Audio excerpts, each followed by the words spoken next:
You are live. Okay, thank you.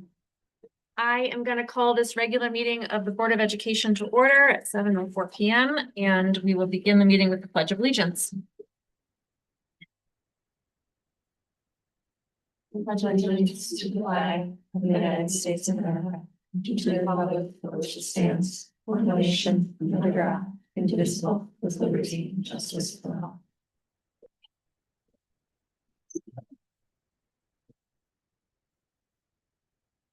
Good evening.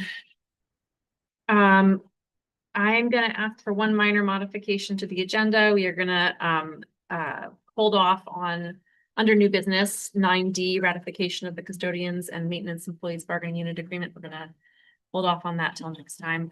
So you can delete 9D, and other than that, I would ask for a motion to approve the agenda as amended. I will. Thanks, Erin. Is there a second? Seconded by Annie. Any discussion? All in favor? Aye. Motion passes unanimously. Under approval of consent agenda, we have approval of the January 6th regular meeting minutes, approval of the January 13th budget meeting minutes, approval of the January 15th budget meeting minutes, and approval of a box tops for education donation to Brownstone in the amount of $35.10. Is there a motion to approve the consent agenda? I'll make a motion. Thank you, Annie. Is there a second? Seconded by Sarah. Any discussion?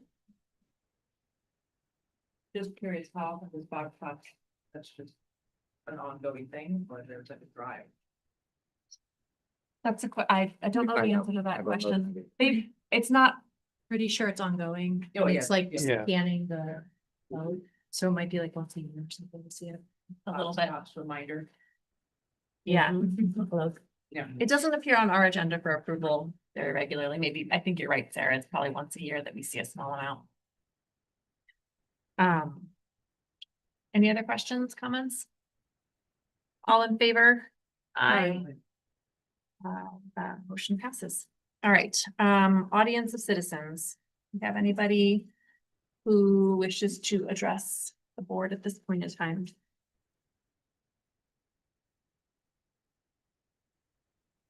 Give it a minute for our online audience.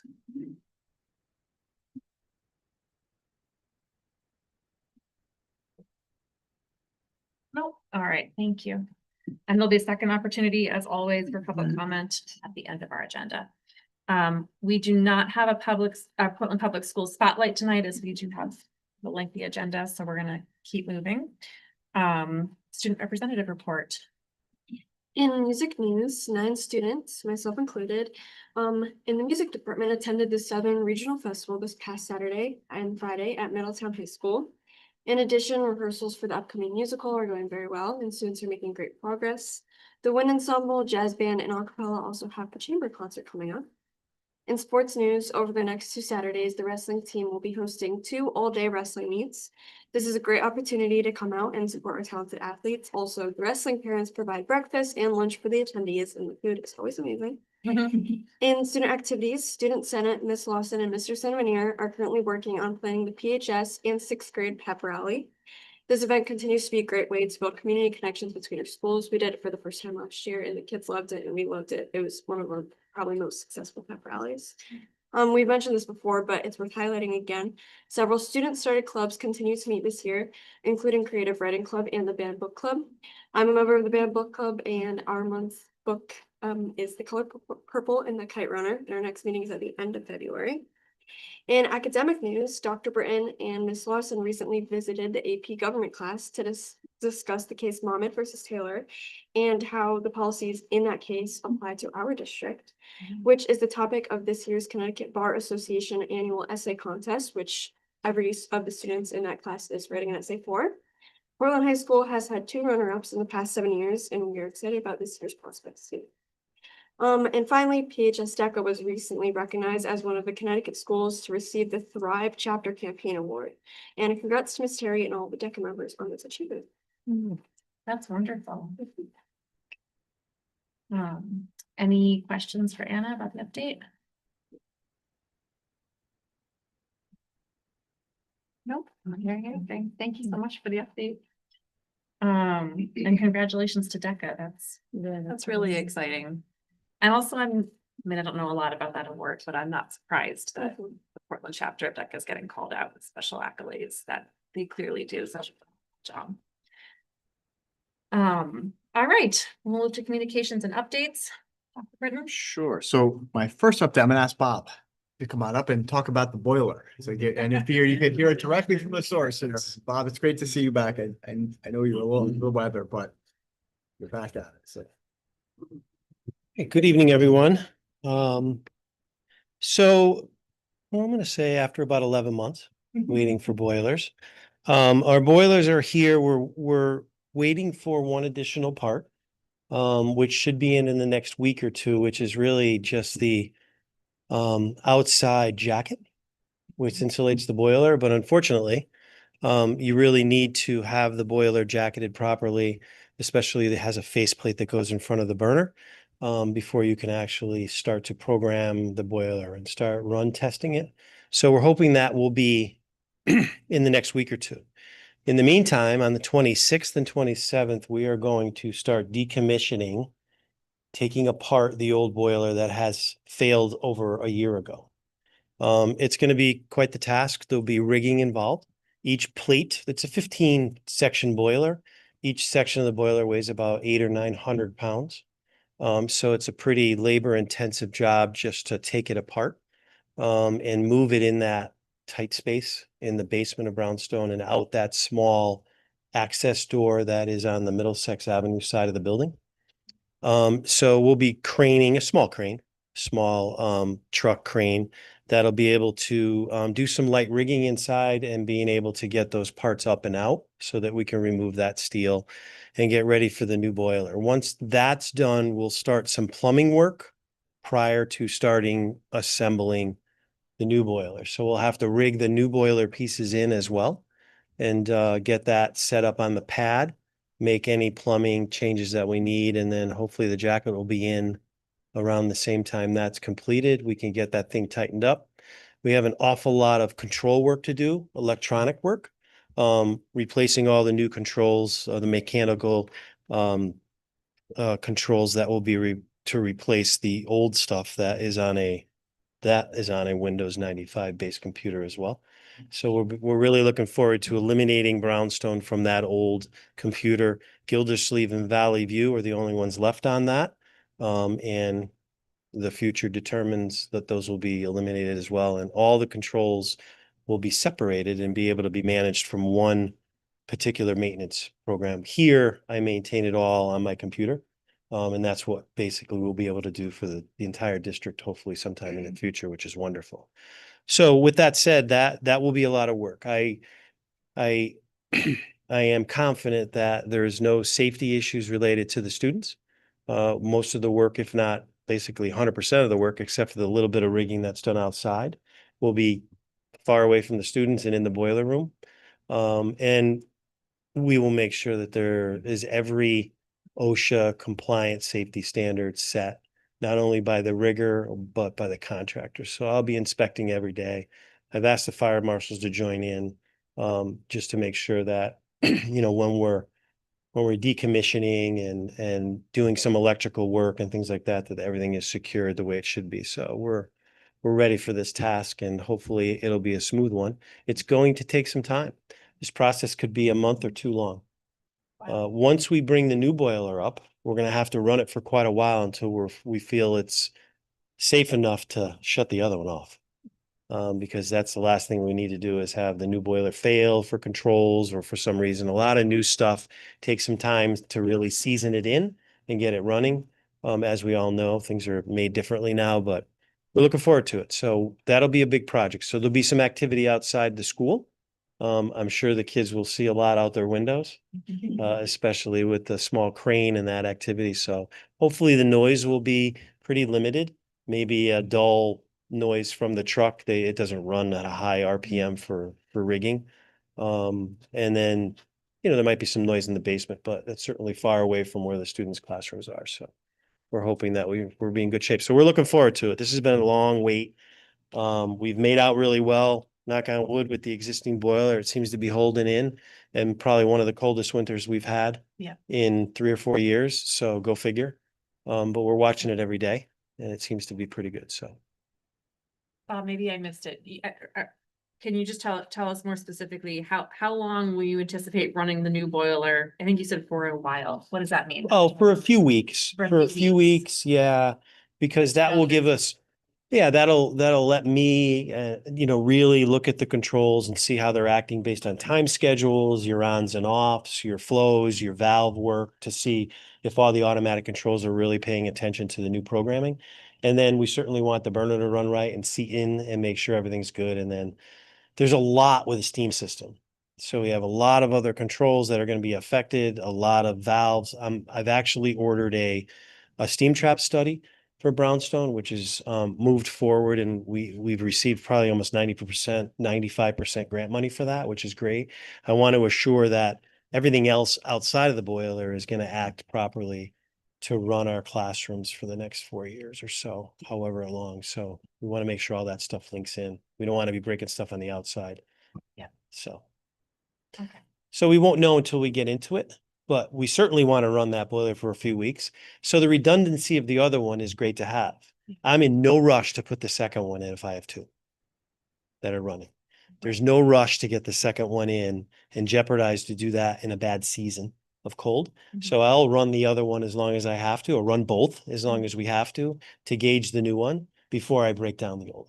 I'd rather be in a season that we can deal with a temporary shutdown rather than tonight. It'll get cold fast. So. Yeah. Questions for Bob about boilers? Yeah, no, that's a good update. Thank you so much, Bob. Thanks, Bob. So I have a couple other ones for you. In your folder tonight, you did include a letter of resignation from one of our paraprofessionals, our CLS Santiago. She was one of our Brownstone paraprofessionals. Wish her all the best.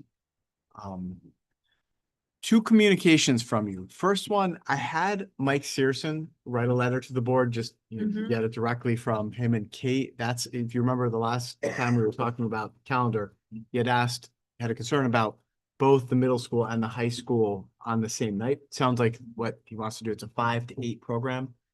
So middle school parents come up, visit the middle school teachers 5, 6, a common presentation with Stephen Hill from 6 to 7, and then high school from 7 to 8. So I did include that email from you there, and I think that will come back when we talk about next year's calendar later on in the agenda. Also, I did, I'm not sure, I don't remember if we talked about this last Thursday when we were together, but I had an additional letter from Alyssa with her feelings about the importance of our current BCBA. So I did include that letter from our current OT.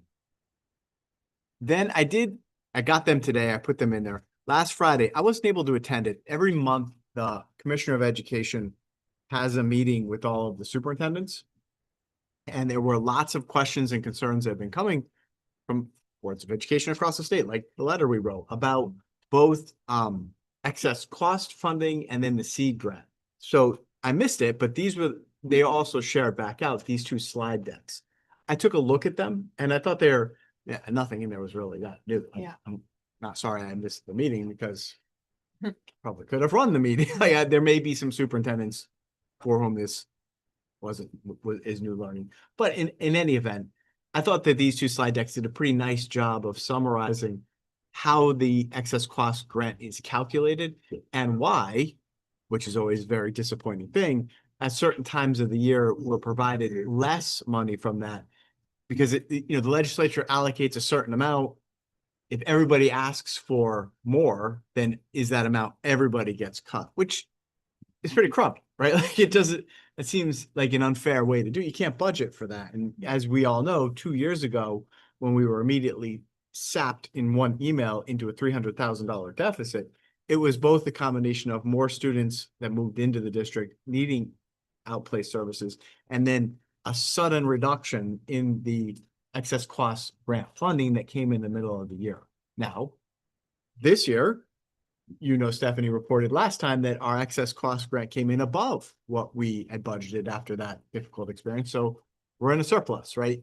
But in any event, that slide deck there kind of explains how that happens. It's not how you want to do things, right? And that's also, if you remember the letter that you signed last week, asks not to do that way. Like, if you're going to commit to the funding, we count on it because we build our budgets counting on it. And it's really upsetting when in the middle of a year, you get an email saying you're getting less. Now, do I like getting the email saying we get more? Of course, but I'd rather know one way or the other. Amount, What is the amount? So I did just include that there for you as an informational purposes, just to kind of, because I think it lays out, what Stephanie and I tried to explain in more of a slide decky kind of way. So that one there, and then also the second one that's in there, it took a few minutes to explain the seed grant. With that, we got $72,000 this year, so it talks a little bit about how that amount is determined and what you can use it for. And again, I just have to say, Stephanie's online if you have any questions about it. She's on Zoom with us tonight, but between Stephanie and Sarah, we are in very good hands, and Stephanie and Sarah are completely dialed into these things. I shared this with Stephanie today, and I think she'll look at it and go, no new learning for me there. Like, this is my life, but I thought it might be helpful for you guys to see it just as it's kind of how. So those are the two slide decks. And if you have any questions, ask me, Sarah, or Stephanie. I think that I could give you those answers. Last thing I have for you, very exciting. Last Friday, I got the estimates. So Downs Construction provided a copy of the estimates. I shared them with the chair of the committee, John Dillon. I shared them with the first selectman. I shared them with Laurel. Tomorrow night, the Ed Specs Planning Committee is getting together, and Bryce and Mike will be there to review the blocking diagrams and the cost estimates. So big night tomorrow night. I think we're at 5:30 tomorrow night. That's right. Right here. We're gonna, have a lot to talk about. Bryce and Mike will be here. I think somebody from Downs is coming too. But at that point, I think the Ed Specs task force will be ready to make some recommendations, which I can then take to write some Ed Specs plans. As you know, I've written many of them. It won't take me long. I'm hoping that we can head out of tomorrow night's meeting with knowing what Ed Specs plans to write. And I'm thinking that our first meeting in February, you might see a new business item on the agenda to review, discuss, and hopefully approve the Ed Specs plans. I still have to get feedback from teachers, but those are just generally the square space size and what we'd like to see in general. But we should be well positioned to then, move forward with hopefully focus groups and town meetings and lots of efforts to put together promotional materials and start getting the word out. So it's exciting. I think that tomorrow night. Could you send that to me again? I think you put the phone out at me. Yeah. I will send it to you right now. So, but yes, so really important night tomorrow night with the Ed Specs committee, Ed Specs task force, excuse me. But the cost estimates are pretty much exactly in line with the, kind of projections, the numbers that Fryer was working with us. Nothing jumped out at me. And, the nice thing to see was that they reflect those reimbursement rates, which, especially with that preschool bonus, are tremendous. Like, wow. Yeah. So I'm really excited, and I, we're on a good timeline. I think we're making good progress, assuming things go well tomorrow night, which I anticipate they will. I'll send that to you right now, and happy to answer any questions. Good. So get ready for an exciting meeting in February. Yeah. That's all I know. Maybe they did one quick thing. Yeah, go ahead, Dave. Unless I missed it, I'm kind of surprised there wasn't any communication about what happened on Friday night. They killed their station. Yeah, I can fill you in on that. So that wasn't a school sponsored event, right? It was. It happened on school It property. did happen on school property. And I did see the press release from the police department. For me to have put out anything, honestly, I wasn't here. I didn't have the incident report. I did see the Portland police put out the information. And I was like, what else am I going to say? I mean, is there any actions we should take? Was there a liability? We have proper signage that says you shouldn't be trespassing? Yada, yada, yada. I mean, could this, Can I you know? just for a minute, I don't even know what happened Oh. Friday evening. Bob, do you wanna come on up and briefly talk? I mean, we have to be careful, right? It's just, but, Bob is a first responder. He was here, and he can kind of, Yeah, so unfortunate situation, but I did respond from home with the fire department and cared for the individual that was injured. School property is town property. So there's really no situation where there's no trespassing. Except for the fact that people usually don't use our facilities when school's in session. That signage you see just about everywhere. But your fields and those areas are really kind of open to the public after school hours, before and after school hours. So there's not really a crime to be on the property. The issue is maybe age related to time of day and late at night and things like that. But really, that really doesn't come into play as far as town property and or the Board of Education. We probably, as we advance the ability for us putting cameras out and stuff, we can kind of keep an eye on things a little better. We did have some cameras there, but really nothing was seen on those because they're not really in the vicinity where the incident happened. But really, it was an accident. It was an unfortunate accident. Very lucky that the individual looks like they're going to be okay. But other than that, really based on HIPAA and things like that, really, the fire department did a great job. The members that were there cared for him. Unfortunately, based on age and mechanism of injury and things like that, and the medics that were on scene, we decided to fly the individual, and that was the best thing for us to do based on, the circumstances and what we were caring for at the time.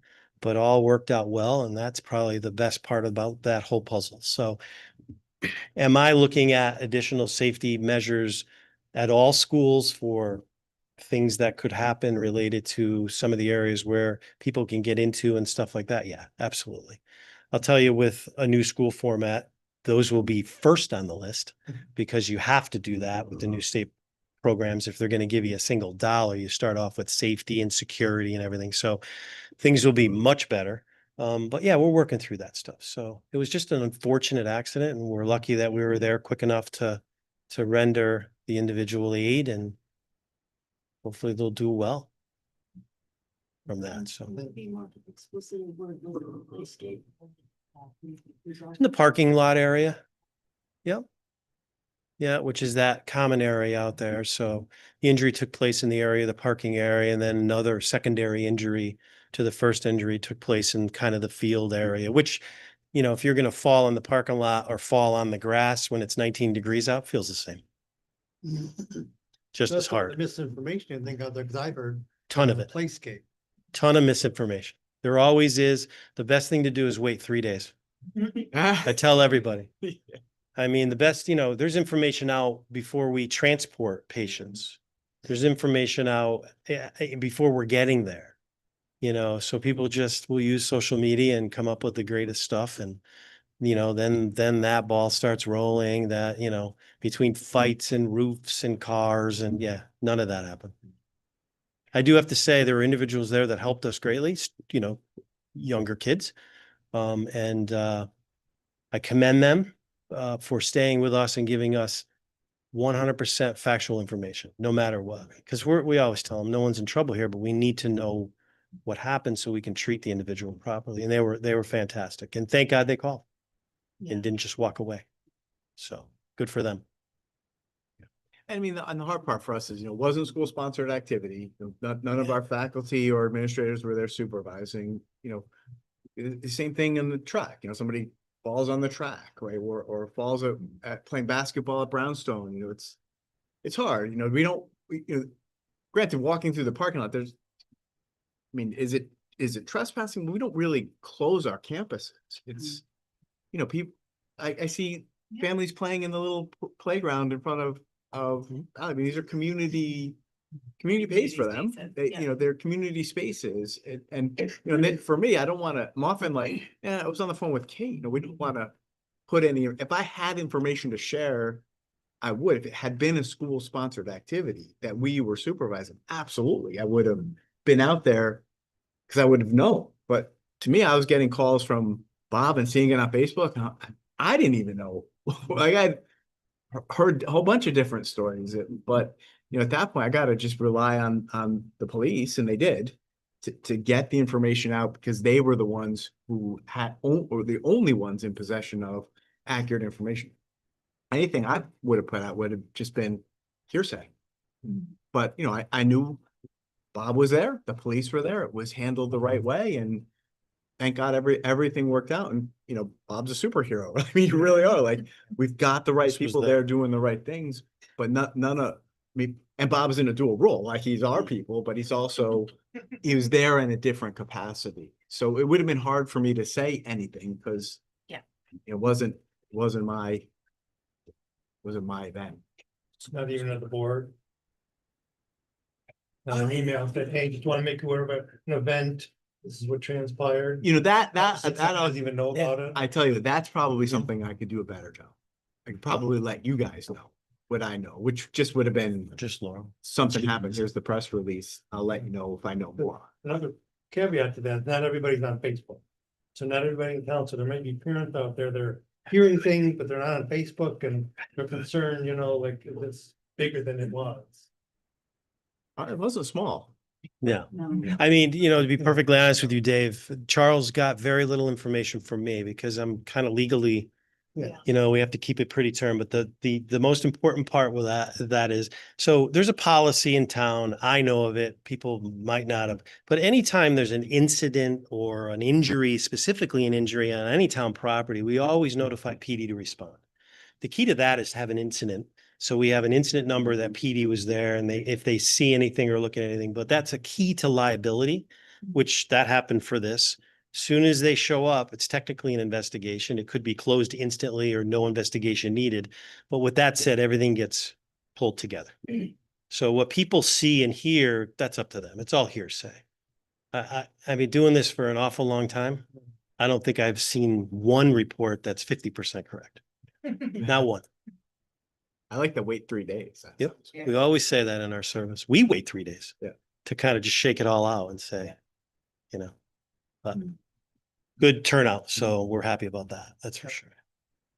Yeah, But thank you right, for that. I could email the board what I knew, which was, I think I will do that in the future. And I didn't know much, just that something happened. Right. Yeah. Yeah. Yeah, I mean, I was reading about it in the Middletown Press the next day. Oh, wow. Yeah. That's so, but that's fair point. Right. Any other questions for Charles? All right. Our next update is from our Director of Teaching and Learning, Chuck. We're happy to have you with us tonight. To be here. Can you guys throw up the attendance slide? All right.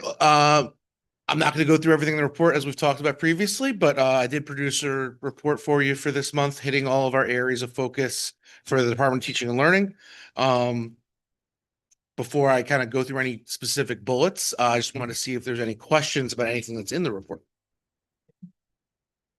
There's a lot has been going on over the past month. I did have a quick question about the numbers that you provided around tier 2 and tier 3 interventions. Yes. It's great to see that data. I also don't know that I have a reference point to compare that to. Is this sort of what you'd expect? How does this compare to, statewide intervention levels? Is this where we are aiming to be? Perfect. So I could talk to that, and that was the one. If no question came up, I was going to talk to it. Because the first point I would bring is, and I remember from Dave, your question and comment about the attendance is this is really hard to look at without any context. And 100% I agree. The reason that I'm sharing this information, I've been made it a goal to how do I provide more academic focused information to the board on what's the progress of our academics over the course of the year. Yeah. As a subcommittee, the curriculum subcommittee, I presented kind of all of the information this past December that we have collected, which is quite a lot. Ames Web data, unit assessment data. We have very targeted information that our teachers use to assess student progress by grade level. And what we found talking with the committee, it was a bit overwhelming to see everything together. So we kind of talked about some of the most helpful, because we've been talking about it with our focus on MTSS this year and intervention, potentially bring forward to the board how we are doing in terms of getting students in intervention. Now, I can talk to you about what best practice is. I won't speak to what is, because this is not something typically publicly reported to the boards of education. Okay. This is something new I'm trying to do. And just like we're doing with attendance, to me, my philosophy is what gets monitored is what gets done. So I want to make sure that we're consistently monitoring and taking temperature of our academic systems so that they are in good health and we are ensuring that they are being built up correctly as we make MTSS focus this year. Looking at the intervention elements, we have more resources at Valley View directed towards reading, which is why you see more students in reading intervention than math. It also makes perfect sense with the state's focus on early literacy. Why are there not more students? It is incredibly early and we don't quickly identify students for intervention. It'd be very hard to come in with that identification ahead of special education early on in Valley View. You'll notice at Gildersleeve, a much larger number jump up. That's primarily in grade 2, which is where a significant portion of our intervention resources are located right now. But obviously you also see the math numbers of intervention increase with the full-time math interventionist at Gildersleeve. At Biz, you see evenly 20 and 19. We have a full-time math intervention and reading interventionist at Biz. At the middle school, this is our first year with a full-time interventionist for math there. We do have 27 in reading intervention and 28 in math intervention. And at the high school, where we do not have any reading or math interventionist, we have 0.2 of our math FTE and 0.2 of our reading teacher FTE doing intervention during their flex time. And that's where that's getting implemented. So without any additional resource by the board, we are finding ways to initiate intervention plans at the high school, primarily in 9th grade, as we're trying to build this system up slowly and effectively. This is in response to the NEASC report, and also response to best practice. How do we make sure intervention systems at the high school are working so that we can close achievement gaps and make sure all students are getting what they need to be successful? So this is something that we can call this the baseline. And you'll see this change as I report on this monthly. So my new commitment is trying to bring this back to the board monthly. I can't give more context than that, other than what best practice says. Best practice says it's for an MTSS system, for a healthy system, you have about 20% of your students, 80% of your students should be getting serviced at tier 1 and not need any additional support. 20% should need tier 2 or higher. So, for example, at the middle school, 27%, 27 students, we have about 100 kids per grade. Look at that as about a little more than 10%, a little less than 15% of our students in intervention. 28, same thing with math, a little more than 10%, a little less than 15. So is that what research says at tier 1, we should have 80%? It's a little, we have a little more than 80% just doing what they need to at tier 1. However, this eliminates special education students, which I would add to that for the future. This is not including. This is not including that. Not This is including just special students education. receiving tier 2. Okay. Now, part of what we've talked about at the administrative and with teaching levels is that we want to make sure our special education students, it's not just that we're giving intervention just to regular education students. Special education is there for their special learning needs. We also want to make sure they're also receiving intervention. The idea is not to give a replacement of services as they go up those tiers of support needed, but that we're adding layers to it. Because the goal for any student in special education or intervention is that they're getting more math or more reading than your tier 1 student, because your goal is not to progress them forward 1 year's growth.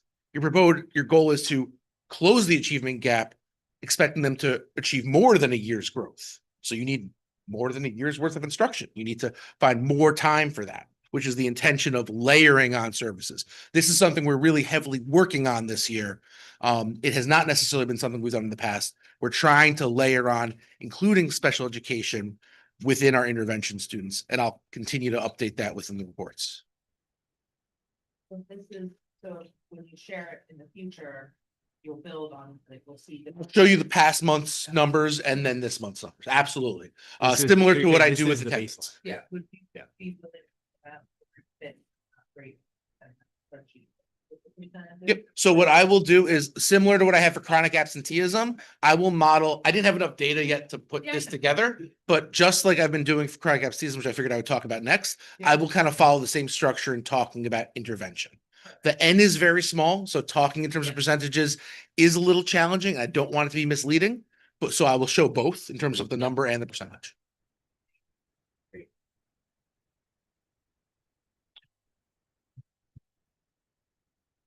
Any other questions specific to any particular bullet?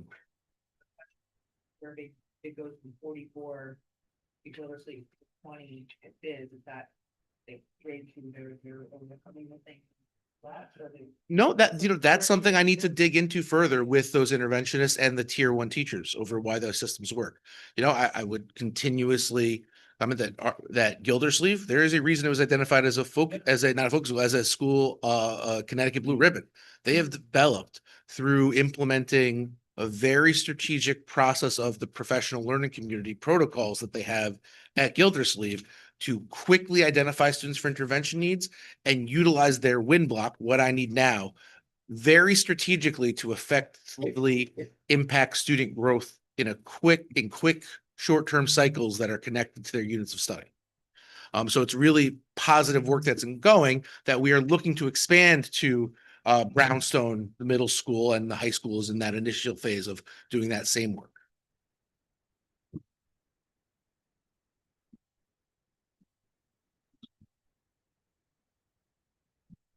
Talking a little bit, couple other points in the academic section I just wanted to highlight.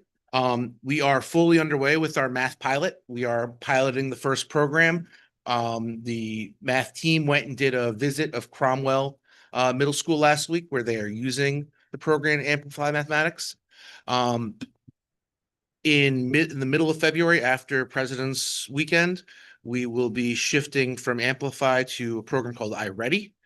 That same team that went last week to Cromwell is going to be visiting Cheshire this coming week to see their program with iReady in action.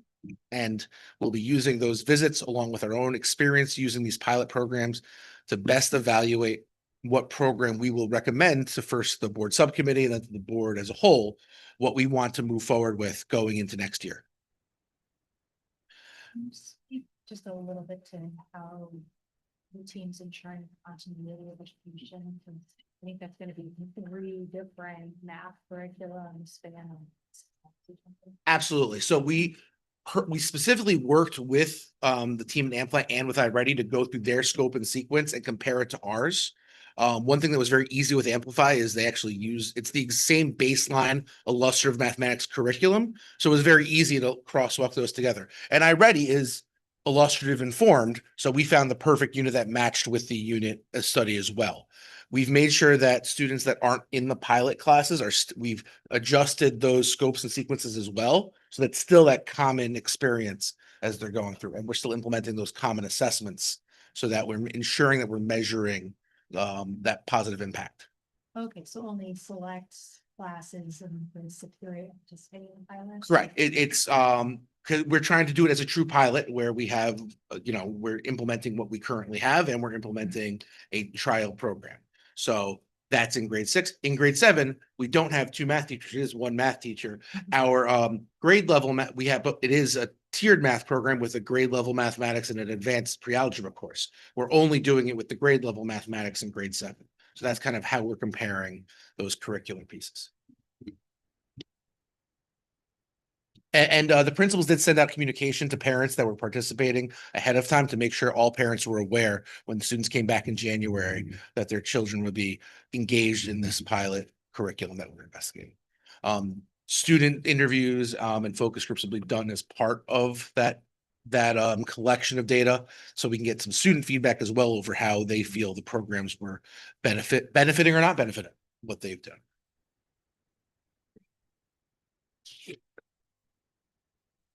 Shifting to culture and climate.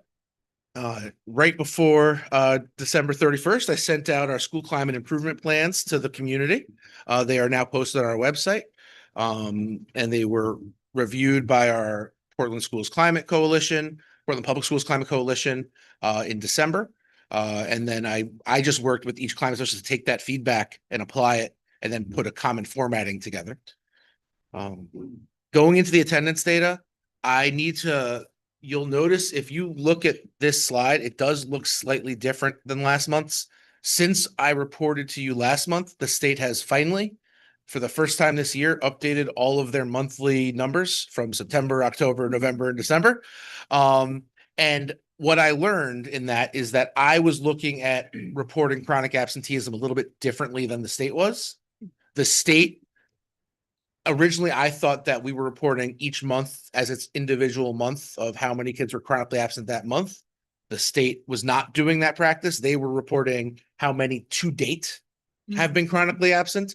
So I adjusted our numbers to meet what how the state reports out. So these numbers are accurate, and that is new learning for me. So again, I was trying to get ahead when we didn't have the state reporting out that information. I was trying to do the best I could to provide it and follow that new goal. Now that I have it, I've adjusted how we're monitoring it to meet that standpoint. So what you see for December 2025 is Portland Public Schools chronic absenteeism to date as of the end of December 2025. Shouldn't it? It should always be growing then from like. It should not, because we have more days of school that are happening, and if we have less absences, that should go down by a percentage.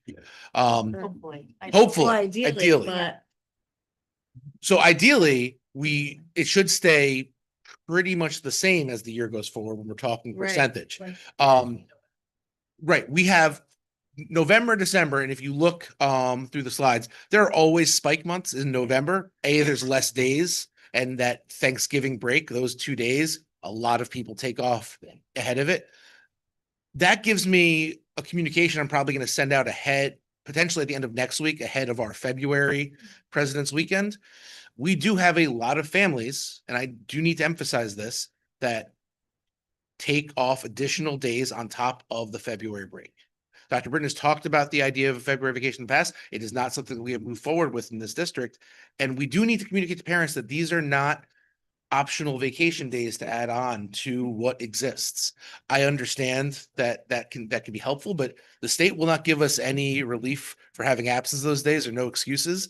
And when parents are reaching out to ask for work in advance because they plan to take a family vacation, we are going to be clear saying we are not providing an asynchronous learning experience. We expect students to be in school during those times. We will provide work for many reasons, whether it's illness or excused and verified absences.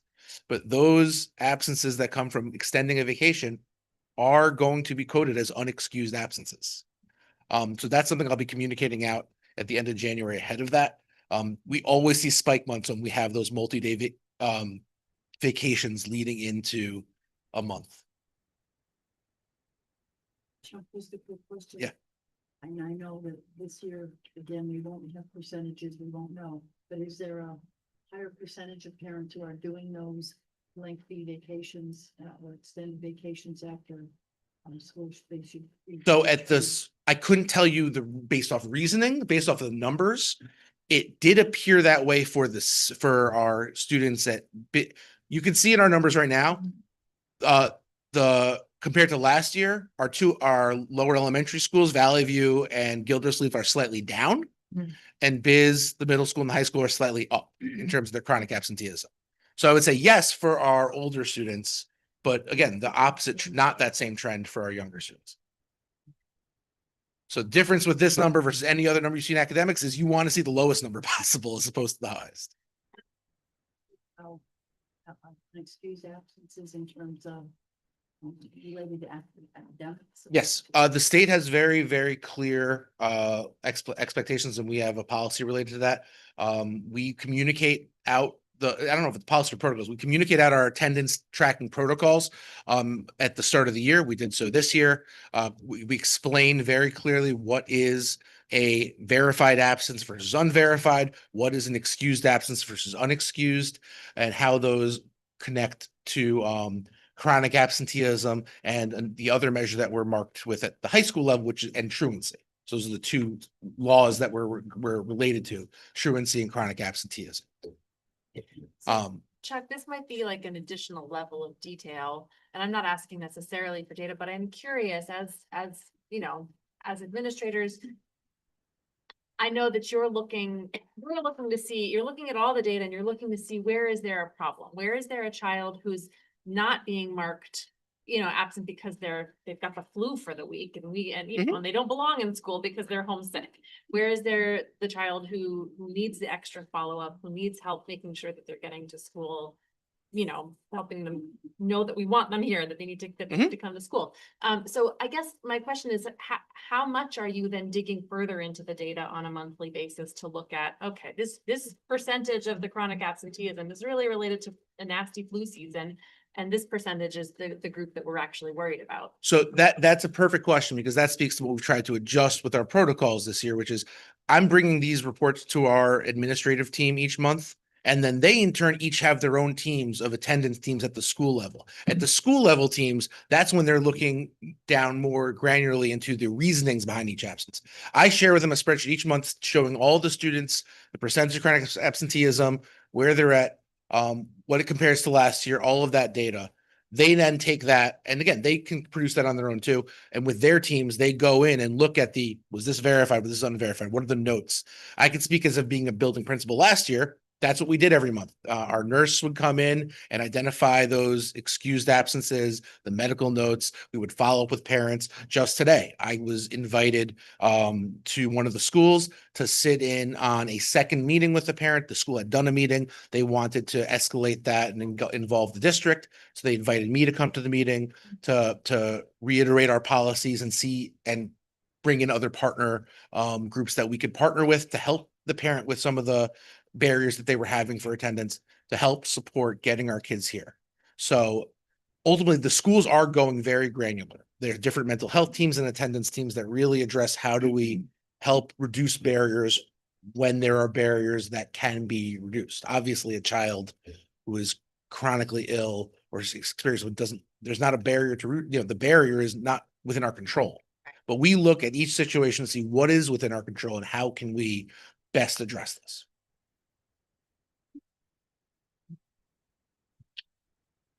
That's helpful. Thank you. Absolutely. The last thing I just wanted to give a clarification point, at the last full board meeting, non-budgetary one, our first, small cap or $2,000 small Gildersleeve grant came up for approval. And I just wanted to provide some clarification because I wasn't here at that meeting. Those are, again, only the rolling approval of those grants are only for $2,000 or less Gildersleeve grants. The intention for that is to not allow, we still expect to do the same prioritization of large scale grants in the spring as we do each year. The intention of the Gildersleeve grant and the small grant, and it goes back to our district improvement plan, was to allow for increased teacher innovation, to promote more teacher innovation for things and programs that a teacher has an idea for a program this spring or in a couple of weeks or in a month. And it's not intended to be a long-term thought for next year, but I want to bring in a speaker in June to this subject. So it's intended to help teachers use Gildersleeve funds in a more nimble way than we typically could in our annual process. And we have the amount limited to $2,000 so that we are not blowing the Gildersleeve grant budget on all of those ideas as they come. And we can still do our board prioritization for those large scale grant requests that we will do in the spring. And the intention from the grant was to really encourage increased teacher proposals for artists in residence and speaking engagements and direct activities that students would engage in through teachers and with professionals right in the classroom. So we've had the one come in, which was really exciting. Are you, with just, feelers out, are you anticipating more? I hear a lot of people about trying to encourage us more. I am looking to talk with principal, going to more of their faculty meetings to continue to push this. Our teachers do quite a bit as it is. Sure. So writing grants can be a challenge for this. So this is one of my goals this year, and it's something I'm hoping to continue to encourage for us. I was very excited to see the grant that came in last month. this month at the last meeting, and I hope to continue to encourage more of those opportunities as we go forward. The biggest challenge is so many of those opportunities. One thing that the Gillis grant does not do is transportation. That's part of their rules. And one of the challenge for these programs is so many of them, it's hard to bring them in. They want us to go to them. And the transportation costs become a real impediment to that. So I've had a few people who have tried to, but when the largest cost is transportation, that is when we've had to rethink those and haven't been able to move forward with some of those. Interesting. Okay.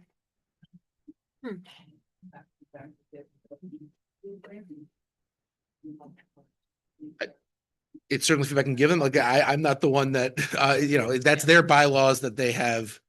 Yeah, I And then- mean, that's a good point, that might be an interesting conversation to have with Andy, because we know that they have a particular interest right now in helping to fund these innovative, exciting ideas that create exciting educational opportunities for our students.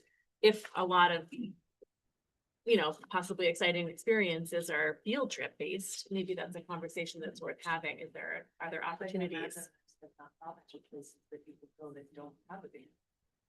That is the asking. PTOs also were supplying field trip funding at some point in time. That's true.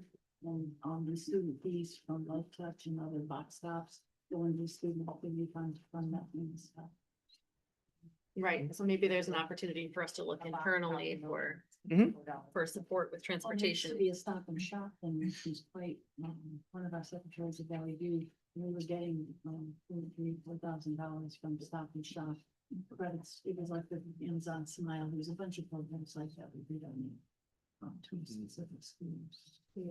But that is also a good point, though, that if you are having proposals that are being brought forward to you that involve off-site opportunities, that they could seek some symbolically funding Yeah. for the experience, maybe we can look to PTO or just student activity fees to support transportation Absolutely. to get them to the activity. Absolutely. All right. Well, thanks for that update. Absolutely. Everything else is on there. If you have any other questions, I'm happy to answer. I think I'll be up here for a minute or two. Yeah, stick around for the new course. I think I'm in here for the next few things, so I Yeah. don't have to go anywhere. Are there any other questions for Chuck about his update? No, thank you. Thank you. Thank you. Thank all of you, as always. All right, so we are gonna move to new business, and the first item of new business is the Project O 2026-27 Interdistrict Grant Program Application.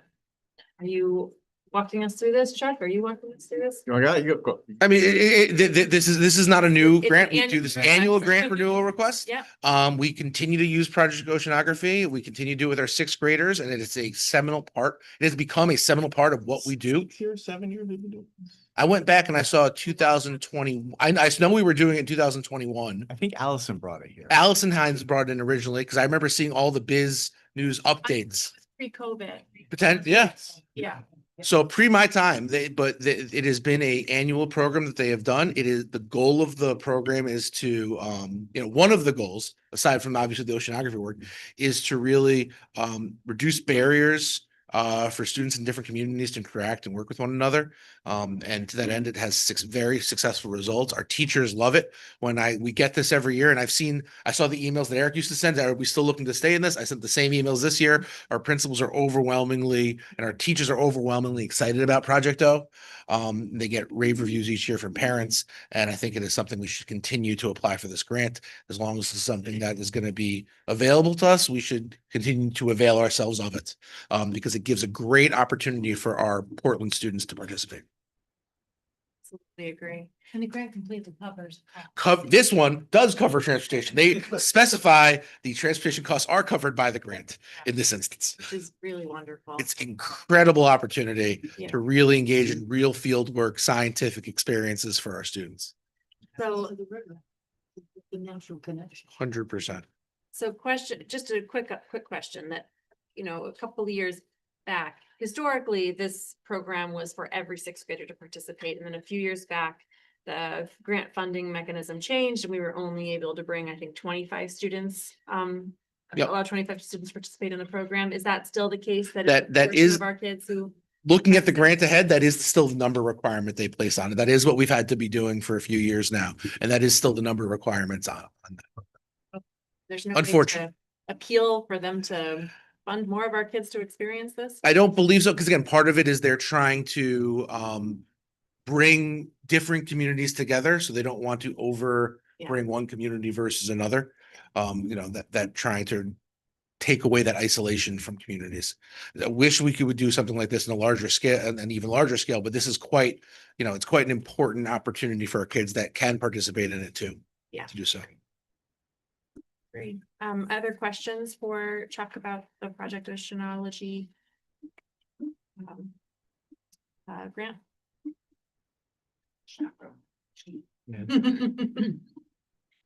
If there are no questions, I think we're just looking for motion to. Yeah, so Tricia sent the motion. Oh, is there specific language that you need for No, I move, recommend the Portland Board of Education, the approval of the project Oceanology 2026-2027 inter-district grant program application, and to authorize the superintendent to sign on behalf of the district. Thank you, Erin. And seconded by Sarah. Any further discussion? All in favor? Aye.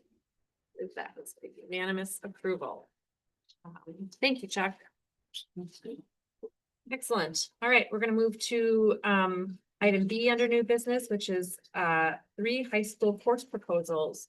I believe all 3 of these have been vetted by the curriculum committee, and the recommendation was made to bring this to the full board. So we're gonna go one at a time. First one is an AP Computer Science A. Yep, so AP Computer Science A, this is to get, I'm sorry, let me just pull it up. And we're fortunate that we have. Yeah, we got Dylan here if you like. To it as well tonight. Yeah, actually, let me call Dylan up because I want to make sure I don't mess up Computer Science A, and I have two of the 3 printed, and that is the one I don't have printed. So I'll let Dylan. Dylan, do you want to just, I mean, we have the proposal in front of us that I think everyone's had the opportunity to review it, but do you want to give us a brief overview about, why you've developed this proposal and the benefit that you see it bringing to our high school students? Yep. So a couple of years ago, I brought forward cybersecurity as one of our new courses. It's a half-year elective. And then I have video game design, which is really the only 2 opportunities that students have into the computer science realm. One of our former math teachers was teaching AP computer science principles as well. So I was trying to kind of get those aligned, and upon her retirement, I took on AP Computer Science Principles. AP Computer Science Principles is a course that is largely taken by students enrolled in our sophomore class, although it is open to all grades. Primarily sophomores take it. It's their first go at AP, and it's a pretty good barometer for some of them to get them prepared and ready to go. It is also slightly different from the other APs in the scope that they have a create task project, where the others rely more on the traditional style exam for AP. Upon completing AP CSP, it doesn't really make sense for them to go back and do some of the more intro level ones. And then they're like, okay, cool, what's next? And up to that point, we really didn't have much in the computer science realm. We have the introduction to computers in our business path, and we have our new intro to data science in our math program, which now does feature a coding, statistics coding. But as far as the core programming for computers, there isn't much of anything. On top of that, I went to the cybersecurity training renewal or update a couple of years ago, and the University of New Haven said APCSP, as good as it is, it's really not accepted as a primary course within their particular major. They oftentimes will treat it as an elective for students who get college credit. AP Computer Science A is really what they're looking for.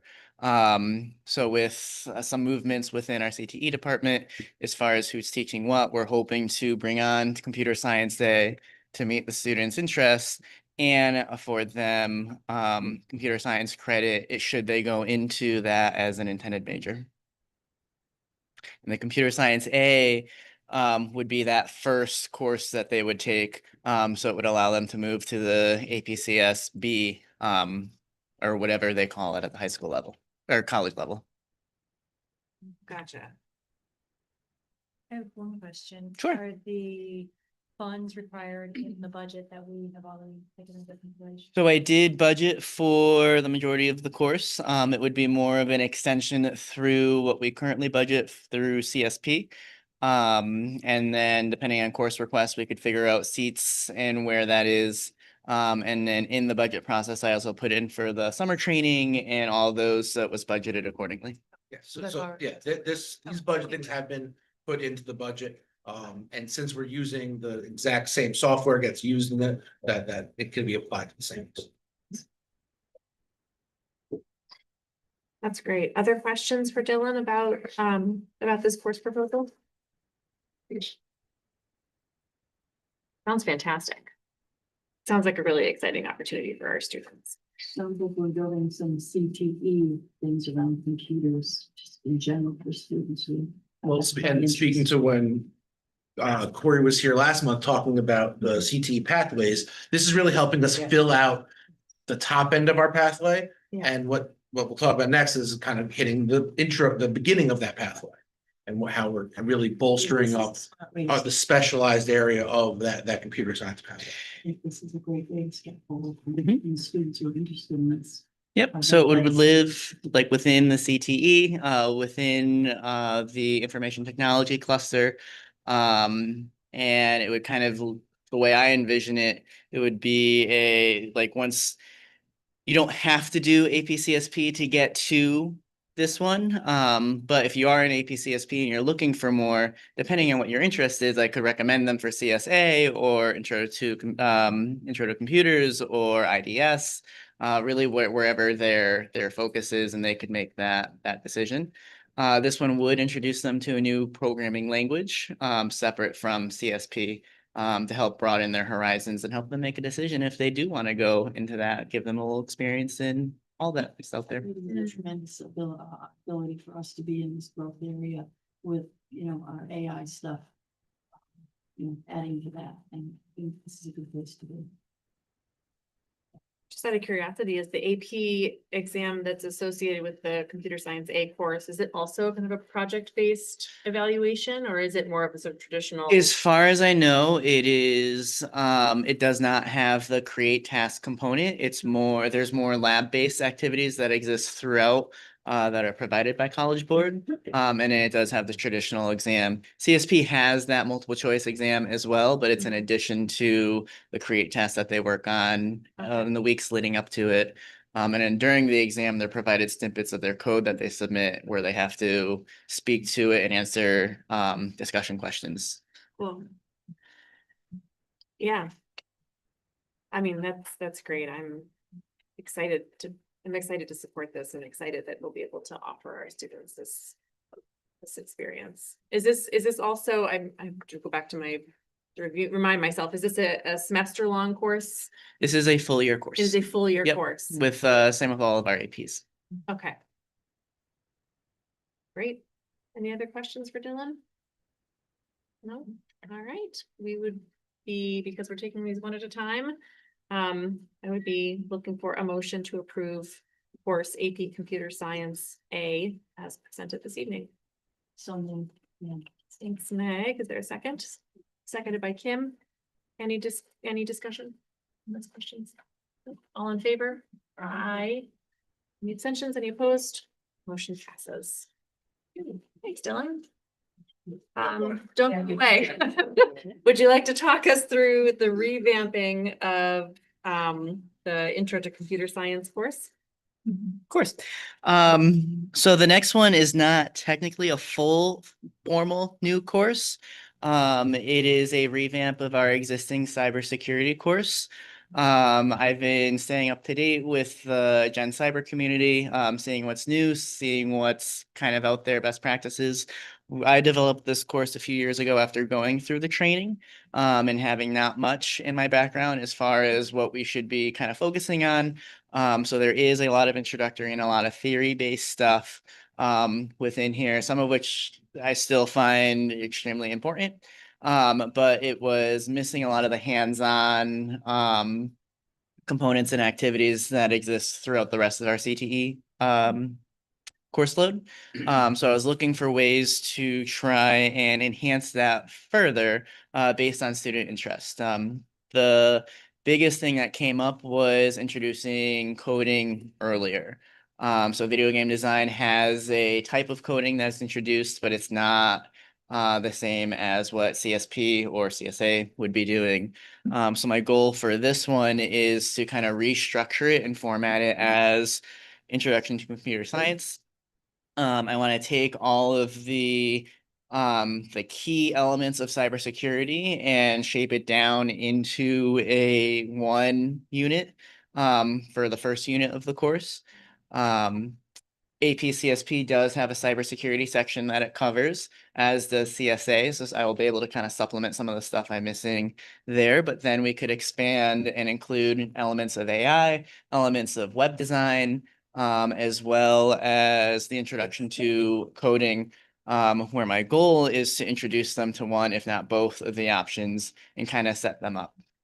The other goal I had for this course is to try and help prepare students for those AP levels that we currently have within computer science.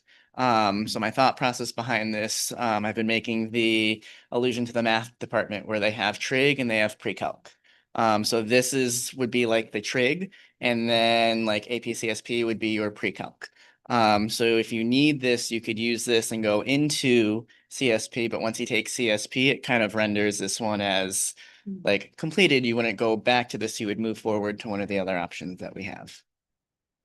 So it's my way of trying to ensure our students' needs are met, and staying up to date with what's current and relevant.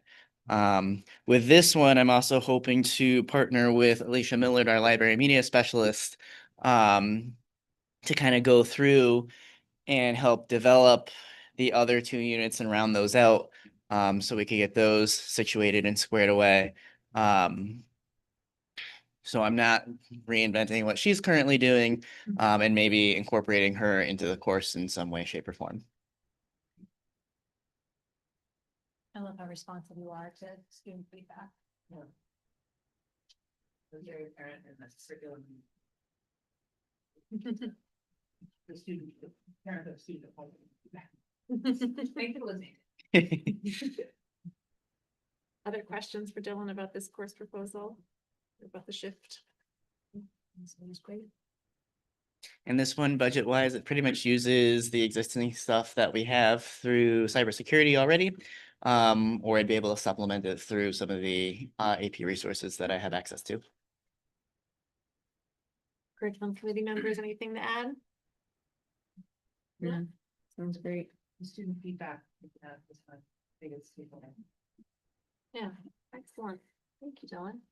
All right, if there's nothing else, is there a motion to recommend the approval of the course Intro to Computer Science as presented this evening? So, oh, I saw Annie's hand. Meg's gonna second. Any further discussion? All in favor? Aye. Motion passes. Thanks a All right, thanks, Dylan. It's exciting stuff for our kids. All right, and the third course proposal is oceanography, and Yes, Chuck, you're gonna talk us through this I one? will talk this one because our teacher that developed this one is on maternity leave, and although she did show up in the Zoom, even though I told her she did not need to do that for the subcommittee, I again emphasized that she did not need to be coming on tonight to present this. I'd be happy to do it on her behalf. Coming up.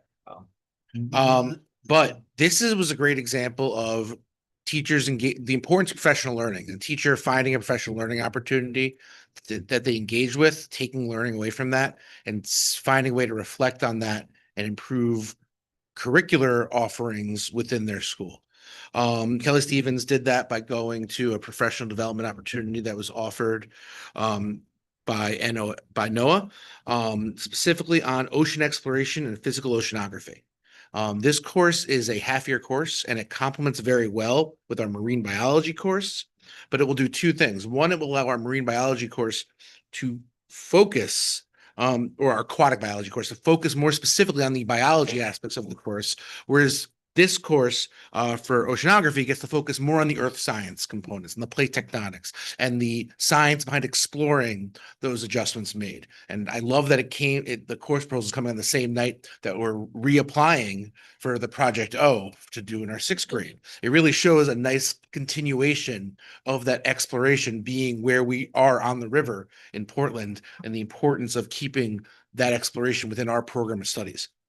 The curriculum is fully free, provided by NOAA. Very minimal supplies were necessary in budgeting. Pretty much already what exists within the annual science budget was what was expected to be doing that. But using the NOAA-based exploration methods would be taught. The science of how we analyze those changes to the earth science of the marine biomes. And again, this would be half-year course, an elective focused on marine sciences. Just have one question. Perhaps you or the curriculum committee has insight into why human biology. Like it has this interest in human biology that I think this is replacing way recently. There's an anatomy class that's getting a lot more interest. Oh, okay. And then And that has caused the human biology, that the other biology class to have less interest. So interest based off this was really based off where interest was going. Those other courses, should interest pop back on, don't go away. They will remain on our books as curriculum and can always come back. Should that interest go back, it'll still be in program of studies. But really, this is following where a teacher felt that the curriculum was moving and that student interest was moving towards, and provided a great opportunity, an elective opportunity to explore. So there'll still be opportunity for students to study anatomy and physiology if that's, Mhm. if that, yes. Yep. Again, and like any elective course, it's all based off of where student interest comes each year. And then Ms. Lawson, as she is an expert in doing, really, and with her guidance department, really analyzes what students look and apply for those course offerings when deciding on what courses to run. Yeah, Anna. Does aquatic biology remain in the curriculum alongside oceanography? Because they sound similar. So it does remain. This will actually allow aquatic biology to be more focused on the biology aspect of aquatic biology. So this, to me, will improve both courses in that it allows aquatic biology, another semester-long course, to focus on aquatic bio, whereas this focuses more on the earth science elements of oceanography and what a marine biologist might do. Less focus on the biology, more focus on the earth science, the plate tectonic shifts, and the physical changes that occur with studying the ocean, how scientists go about doing that. Ties into the computer science realm as well, with data and on all the things. And we're building out in the STEM area, and I think that's a great trend. Yep.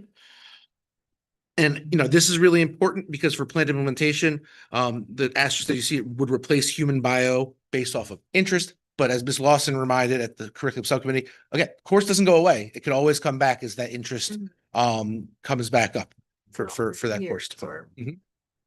Yeah. I mean, what an amazing resource that NOAA is providing. And I really like the opportunity of a teacher, again, going to professional development, really applying that professional development to their own passions and coming and developing a course to meet what they see as a growing need. And it ties perfectly here to the Portland community where we have Project O. We're right on the river. It really ties well into what we do and what we care about here in Portland. Anything else, curriculum committee? Anything else you all wanted to share? No? Any other questions? No? If not, would someone like to make the motion to recommend that we approve the course of oceanography as presented? I will move. Recommend Board of Education approve the course of oceanography as presented. Thank you. Erin, is there a second?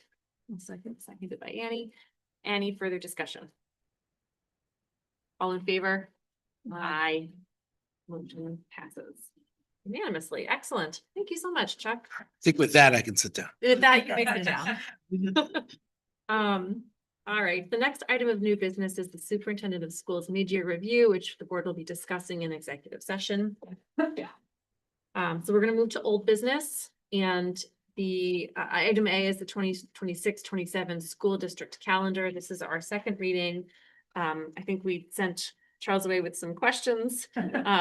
So we are revisiting that this evening, and I know that the really appreciated the information that Mike Searson shared with us from himself and Kate, just updating us on the question around the open house, the middle school and high school open house, and appreciate what they're trying to do in not only making sure that families can access their kids' teachers, but making sure that everybody has access to the speaker.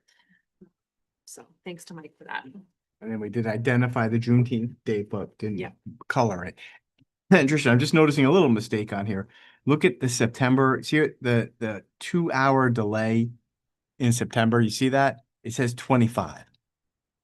You notice that? Instead of Yeah, 23. it should say 23. It's actually kind of hard to see the way that it's highlighted. Exactly. That's how I think I missed out. Yeah. Is it 23 or 25? So yeah, that should say 23 and that is marked right on the calendar part. It's just on the, Yeah, so otherwise. so that's just a little amendment to Yep. make. Mhm. Are there any other questions? Board members? No, we had the brief discussion about whether to have a 2-hour delay or the closing. You had said that Chuck would have some insight into that. Well, we talked about, I will say that, as I thought about it, it's one of those things that I think we've got everybody used to the 2-hour delays, and we do have a lot of early dismissals too, right? I mean, Yeah. it's a nice mix. I mean, I'd have to add them up. I mean, there's the 2 days before Thanksgiving, there's the day before Christmas, so it is a good mix of both 2-hour delays and early dismissals. If anybody were to critique that, we're not trying to pick on any one or the other. We kind of do them all, right? It's kind of spread out. And for my recommendation is I wouldn't necessarily want to change it now. I think that it's kind of baked into the culture at this point. We'd have to, I would say do some significant surveying and talking and Yeah. So early dismissals are PD. The early dismissals we have are either just dismissed because it's the day before vacation, or we do the early dismissals for parent conferences. 2 in November and 1 in March, Yeah. I believe. And then the day before the Christmas vacation is just an early dismissal because having children in school all day the day before Christmas vacation. What you'll recall, a couple Yes. years ago, we made the mistake of putting it, I think historically it's been a half day, and a couple of years ago, there was an oversight and it was on as a full day, and remember we had teachers appealing to us to remedy that midway through the year. I think that must be a common practice in a lot of districts to do a half day before the winter break. Very, very exciting. The energy is palpable. So, Yeah. which is great. Is it worth it? Absentee stuff, does it matter if it's February 12th or February 17th? With families. I don't know. I think it might be easier to take a week off of work, go on vacation. Playing with that idea, or would you do 2 professional development days together? I was thinking absentee around February. Yeah, that's an interesting idea. So rather than the Friday off, it would be a full week, and then the following week would be Monday, Tuesday, Wednesday off for families, but Wednesday would be a professional development day for staff. And move the March, do. Speakers, so that. You do both February 12th and February March. Or March 12th, sorry. And stick them on to February. Yeah. People are not now showing. We asked for families to be off on the Friday before, because if you go on vacation, you've got Friday plus the weekend plus Monday and Tuesday. So it gave people ample time to take a vacation and, fly to Florida or wherever they're gonna go. And so I think that was why the PD days ended up on Fridays. Yeah, and Tricia, correct me if I'm wrong, this matches the regional calendar, right? This is, I mean, a lot of what we try to do is stay lined up with our neighbors because it's helpful for a lot of people if you live in another district and you have kids here or Yep. teach in another district. I mean, it's just, so we really work as best as we can. It's not exact, but Yeah. Tricia takes a look at the Learn regional calendar and tries to make sure that It's a good plan. we stay. Yeah, if it matches. Mhm. Happened February issue. Yeah. Extending. Or they take the February vacation and then 2 weeks later they go on each vacation. Yeah. It does happen. Mm. And it's inequitable because some of the kids are never gonna go anywhere. They're gonna be in school every day when they can. And so they never here, we can take those things and vacations.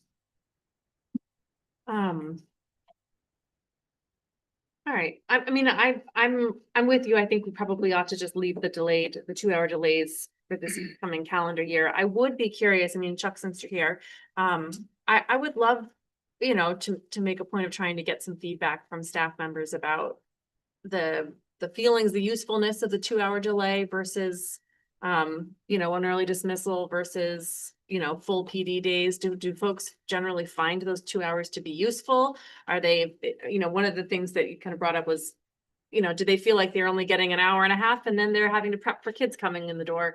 I guess, just feedback about, is the morning time a useful time for professional development? Does it feel squished? Would early dismissals feel more productive? I think the board would be interested in having that feedback from staff. So I can go and I can get that feedback from teachers. I can reach out to teachers to get that feedback. Having experienced both 2-hour delay in my career, experienced both early dismissals and late starts, I think you end up with the similar problems in either direction. Because the opposite end of the spectrum ends up being with an early dismissal, especially depending on when you're scheduling those. When does the work and the exhaustion of the work of that day kind of peter out and hard to continue that momentum when you're going? So you end up seeing similar issues regardless of whether it's beginning or end of the day, but that's from my professional experience, not from teacher feedback, which I'm certainly happy to try and survey and get from my curriculum leaders and from teachers. In terms of the usefulness of the day now, we get a lot out of our 2-hour delays right now. We're the newly revamped as of last year, teacher professional development plans really require us to have that personalized professional learning plans, and we use a significant chunk of those 2-hour delays to ensure those plans meet efficacy. And given the number of mandated requirements we have for professional developments, we really need that time. 2-hour delays versus full days, we look at them differently. There are different types of activities that we plan for full PD days versus 2-hour delays, where 2-hour delays are very often done with small collaborative teams doing their professional learning teamwork together to respond to student data, versus large full PD days are more thematically based, able to individualize those more based off of what teachers are interested in. And as Charles said, able to partner regionally. We were able to partner with a number of other schools this year for our CTE department and our art department and our music department, and Spanish specifically, to go work with other districts as well during those full PD days, which we really can't do during 2-hour delays. There's not enough time for travel and things like that. That allows us to do internally, but not externally. So the full PD days give us that opportunity. Great. So it sounds like it's nice to have a mix of the two. Yeah. And I don't know that I need any kind of formal data, but I would be curious to just kind of solicit some feedback from teachers. And frankly, this is, like, I get this question from families in the community quite a bit. Well, why do we do the 2-hour delay? It's so inconvenient. And I think it would just be helpful. It's helpful to hear that, well, we utilize the 2-hour delay in a different way than we do full days. Mhm. And it's been really productive in our district, but it'd be nice to also have Yeah. some feedback from teachers that this feels to them like it's a very productive use of our time as we meet our state mandated professional development Absolutely. requirements for our staff. And beyond the state mandated, I just want to really emphasize the importance of those 2 hour delay, whether they're beginning or end of the day, the importance of having that time for our professional learning teams to be meeting and collaborating on student work and making improvements, because they don't have that collaborative time while kids are in the building. We have to manage and monitor students. And as a small district, we don't have enough other staff to have duties to allow that collaboration to occur. So we do need the building cleared in order to do some of that collaboration for really important work to take place. And it's a model that's not just for us here in Portland, but it's a model around the state and around the country of having these delays and releases to ensure that professional learning teams can be working together to improve student outcomes. And the research around that is pretty significant in terms of the academic impact it has on student performance. So to me, that's incredibly valuable time that I'm very protective of. I don't particularly, doesn't matter to me too much over the when. I'm happy to talk with teachers over when we do that, but morning, afternoon, and how that works for the community obviously is paramount. But the protection of having the time is absolutely critical to the work that we do in growing our educators to help grow our students.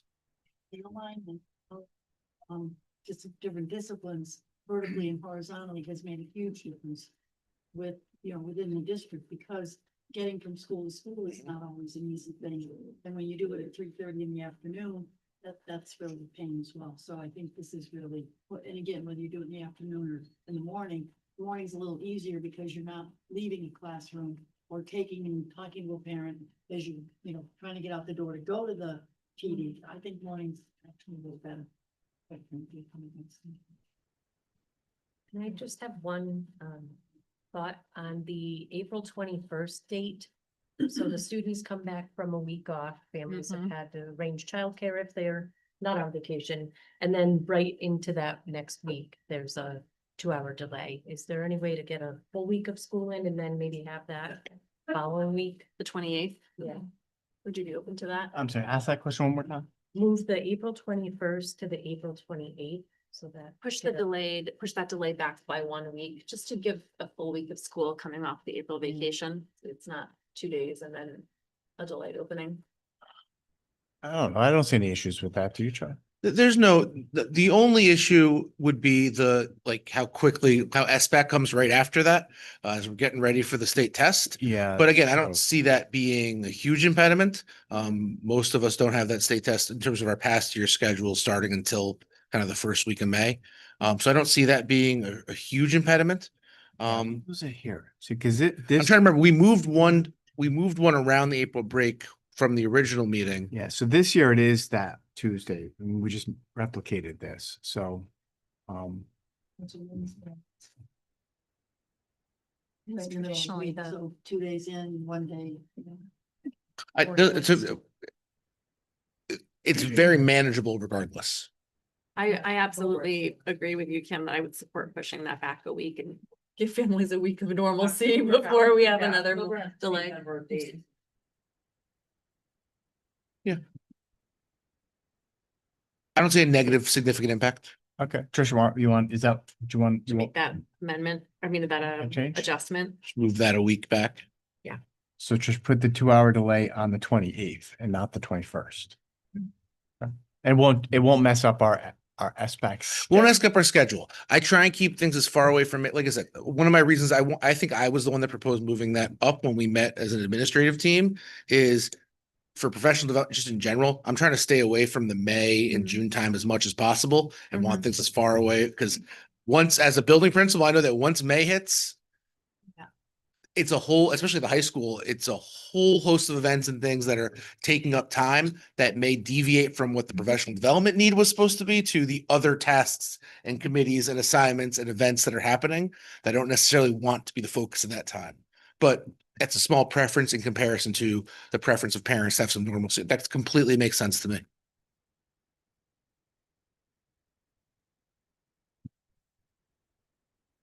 I think that's a reasonable shift if you don't think that it's gonna cause. I don't think it's gonna. Okay. Yeah, because the only thing that I would stress about, Chuck, and just correct me if I'm there, the SBAC testing window is. The window starts in March and goes to the end of in May. May, right? So Yeah. we wouldn't be it would be easy for us to shift that day. We would just have to be cognizant of, Yeah. but that it's on the calendar, we'll see it. We easy to shift and build our schedules around it. That won't be a Yeah, they problem. would- It's the same number of days, same amount of delays. Then I don't think. Not a problem. That's all. Great. Yeah, excellent. Any other questions, thoughts? I want to formally clarify.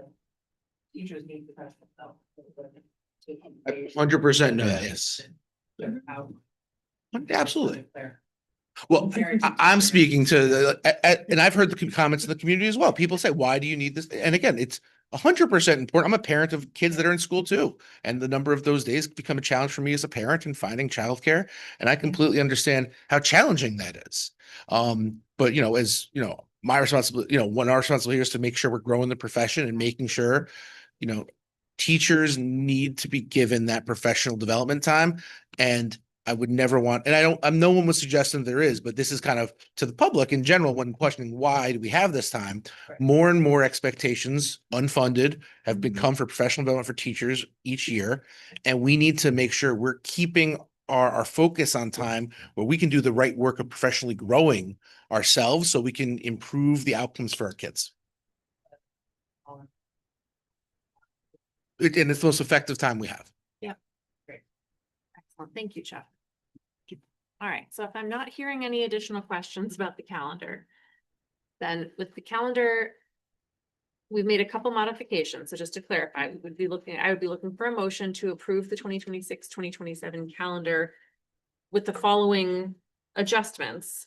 That the September 23rd delay is the 23rd and not the 25th. That's just cleaning up a typo. And that the April 2-hour delay would be moved from the 21st to the 28th. So with those adjustments, is someone willing to make a motion to approve this calendar? Make a motion. Calendar. Who wants it more? I'll second. Go to each side. All right, Kim made a motion to approve the calendar and Sarah is seconding it. Is there any further discussion? All in favor? Aye. Motion passes. All right. Excellent, thank you. And now we're at the big one. The next item is to approve the 2026-27 superintendent of schools proposed budget. So we've had 2 budget workshops where we've had a lot of conversation about this budget. I guess. 2 things I'll just point out. Stephanie is online if we wanted to unmute her in case you have any questions. And Bob is here. I know Bob wasn't here to present capital. I did my best. He can certainly answer if you have any other specific questions either about the capital budget or the facilities budget. Bob is here tonight. Otherwise, if you're feeling good, we had 2 long nights last week and No new update. no more updates. Not now. I will say, just as a reminder, things will change, right? We're still finishing up the transportation contract. We're still waiting for the custodians contract. We're still in negotiations with the paraprofessionals. And the big one is still going to be the health insurance. We won't know that till the end of February. Also, we've talked about the revenue streams, right? The possibility of some lease agreements and tuitioning students. So things are gonna change. They always do. What you're essentially doing now is moving the process forward, understanding that as changes are made, if the funding becomes available, my punch list will be, let's get that K-6 teacher back first, right? That's really important. I think that's I'd almost want to ask you to do that now. Like if you were gonna add anything back, do that now. But in fairness, I want to keep us under the 5%. I think that's the reasonable place to start. Did that help? What? Stephanie, are you with us? She's gonna say it was 5.12. Let's see. I think what she said, George, that was. Yeah, I'm here. Sorry. Down. So what's the, if we added back the position? We can't quite hear you yet. Hang on a second.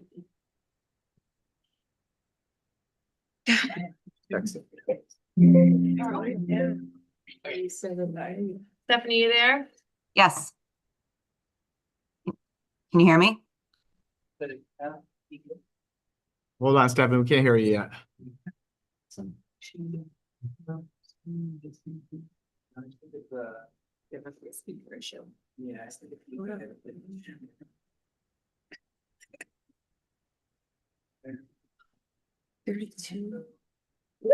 Oh. 32,000. But it could be. She's gonna try to log up the phone. Okay. I'm gonna stream it to her computer. Down here. Oh, he's dead, yeah, oh, sorry. Oh, here it is. She just texted me. Look at that. Your call has Oh. been.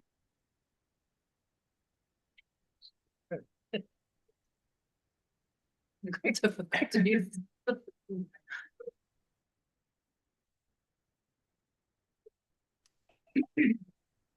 Hi, can you hear me?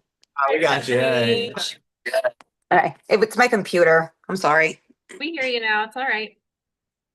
All right, give me 1 second just to pull.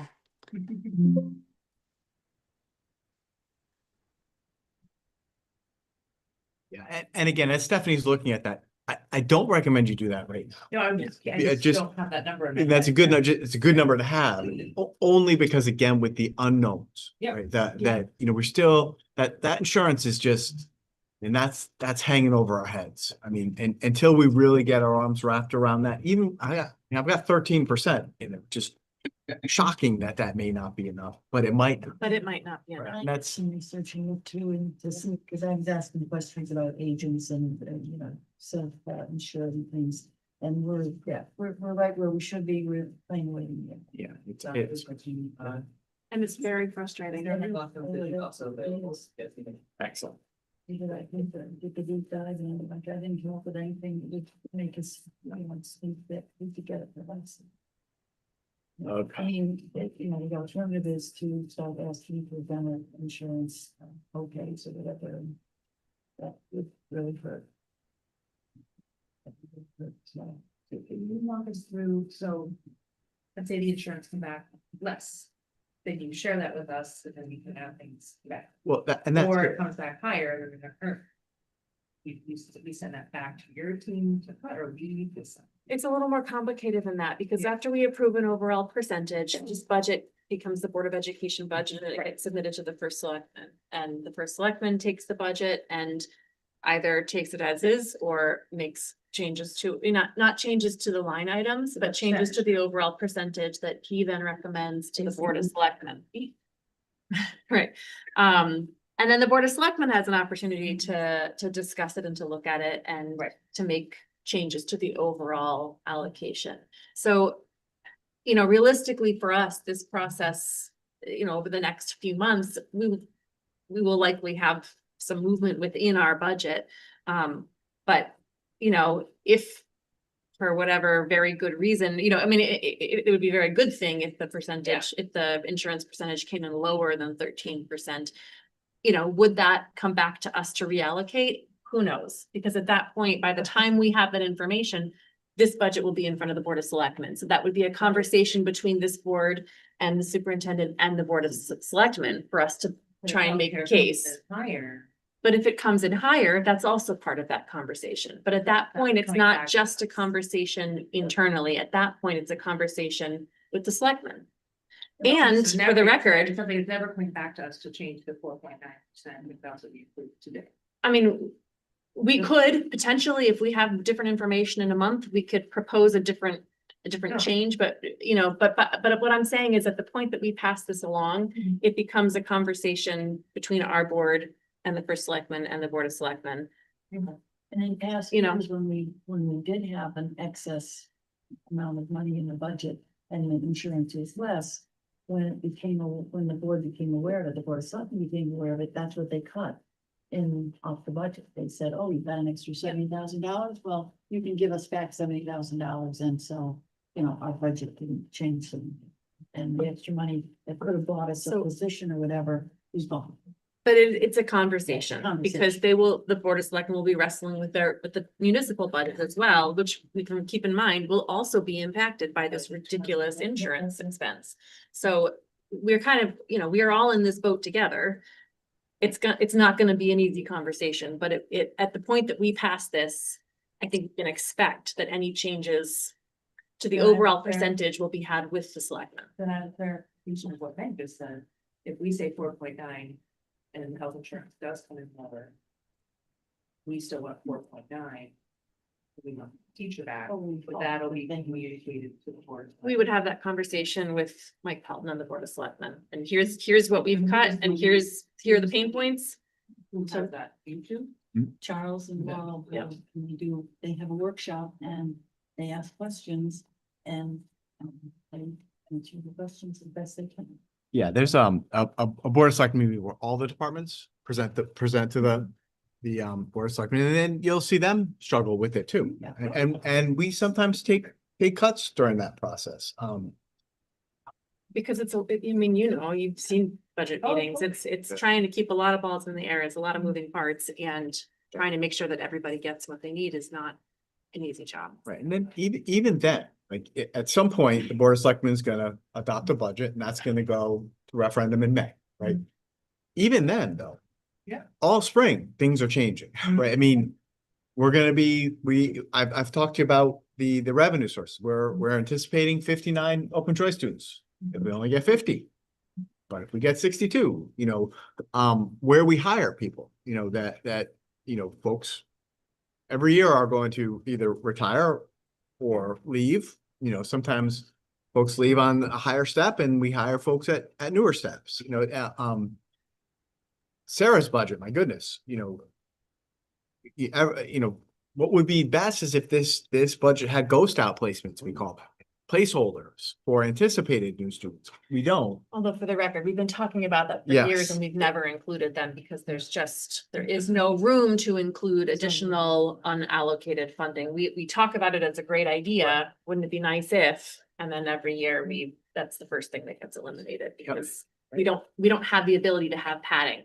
And then the other big ones in there are, Meg's talked about the advocacy work that Cabe and we're doing when we signed our letter to try to raise the foundation amount in the equalized cost sharing grant. That would be amazing. That could happen this legislative session, right? That would be terrific. The slide deck I put in there about ECS grant, again, if we excess cost, right? Lots of things are gonna change, right? I'm confident at this point, based on where we are, that 4.99 is as lean as we need to be as we can be. More than that is going to really put strain on the potential of having to cut more positions.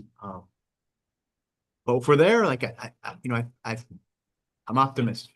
I think we can get the 59 open choice kids. I think Cabe can prevail. I think we can look at alternatives with insurance and come in at a reasonable place. That census may change. Wish that SDE would put a couple of those positions for Right. excess costs in because, and they use all the data from all the districts, which is where, everybody reports their numbers. We report 18 this year, we get 26 kids outplaced and everybody else gets extra kids, we get less money and that's what happened. The appropriation was okay for what was reported in January. It wasn't okay when it came to the excess cost in the following year. So that was a problem. You're right. It is. So back to Stephanie, I'm sticking with the 4.99%, but if you were to add the teacher back, Stephanie, what would that bump us to? 5.23. Thanks, Stephanie. Welcome.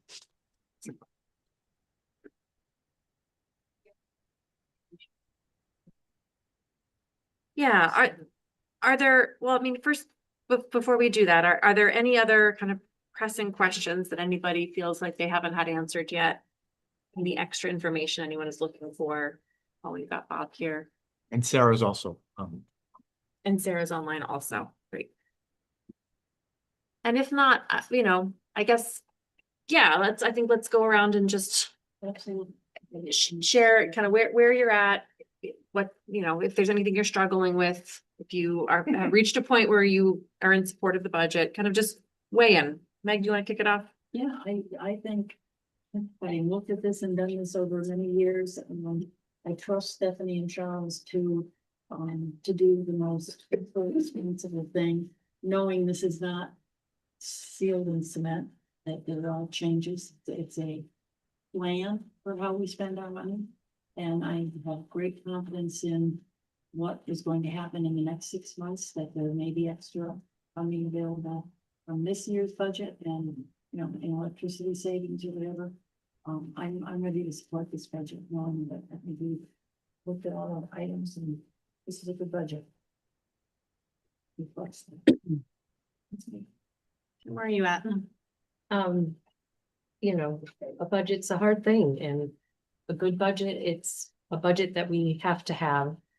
With that being said, I do still have my soapbox around, I know we didn't go line item like we did last year, looking at the software. And I know we're not talking about a ton of money if we were to cut any of those programs, but I do think that the initiative that we've all talked about with screen time. Are there areas that we could look at and ask the teachers? I had an example. I know there's a program I have a subscription to that I don't log into ever and don't utilize, but they're paying for me to have that seat. So are there programs like that that we could look at? And yes, it's not going to save a teaching position, but it's something, and working toward less screen time and more face-to-face teaching. So that's my soapbox on that. My feeling about the BCBA, and like Meg said, I've got to trust that, decisions are being made, and hopeful that we can put positions back that need to be back and that programs are not impacted in a detrimental way. And then, 4.9, not a great number, but it seems to be where we land historically. So that's where I am. Right. Just being the first time that I've been a part of this process, I'm a little uneasy about the movement coming. Yeah. The health insurance, but I'm sure you guys have seen this in previous years. Yes, and I don't know that we've ever started, it's never been quite like this. We've never gotten an initial quote of 26.9%. Like, that's just so beyond the pale. That it's also making me A little have heart anxious. palpitations. Yeah. So it's typical that we wouldn't have finalized numbers until the end of February, but I would say that usually by this point, we have a somewhat more narrow sense of where we're gonna end up. Yeah, I am sitting here wondering, should we move our 13% to 15% to be a little closer to their 20? I think that's my biggest fear around the whole thing, is the health insurance. Otherwise, I agree. I mean, I have to support what the teams come up with for the needs of the schools right now. Yes. All right, thanks, Amy. I know you don't get to vote on the budget, but do you have any thoughts or concerns or questions about it? Not to put you on the spot. I just didn't want to skip you. Nothing at the moment. All right, well, chime in if you do, okay? All right, Erin. Yeah, I echo what. Goes up beyond the pale, or like, yeah. It's. I think the only thing I'll add, absolutely trust all the hard work that's running this, and see it in all the regions and all the discussions. And just want to be super clear to, yes, rest of the town with listening, we give. The health insurance is less, and we do have money back in a way, when you have a list of staff of humans we want to return to the budget. So I don't want to see any of that. Becoming us at the end of the next few months. There are amazing support staff. Find more curriculum, if you can do all the things that you put out at the beginning. And Meg, if there's an option to lobby or join. Oh, I will be looking. Yes, we wrote a letter, but I am more than happy to. Look people in the eye. Be careful what you ask for. I know exactly. I think she's already signed you up. Yeah, I know. But everybody's voice matters, we only have, so everybody listens. Okay, I'll carry your bag for you. Believe me, we're already starting the process. But yeah, and I really want to acknowledge the work that Sarah and the team, in previous job, how hard it is to face doing amazing work in class. That would be just-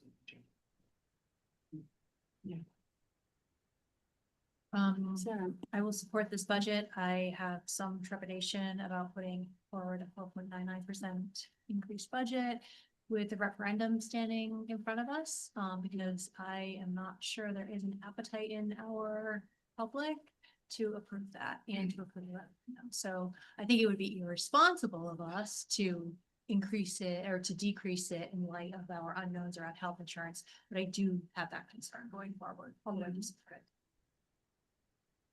Yeah, thanks for naming that. I'll kind of piggyback on that a little bit. I was gonna say I'm comfortable with the number as well.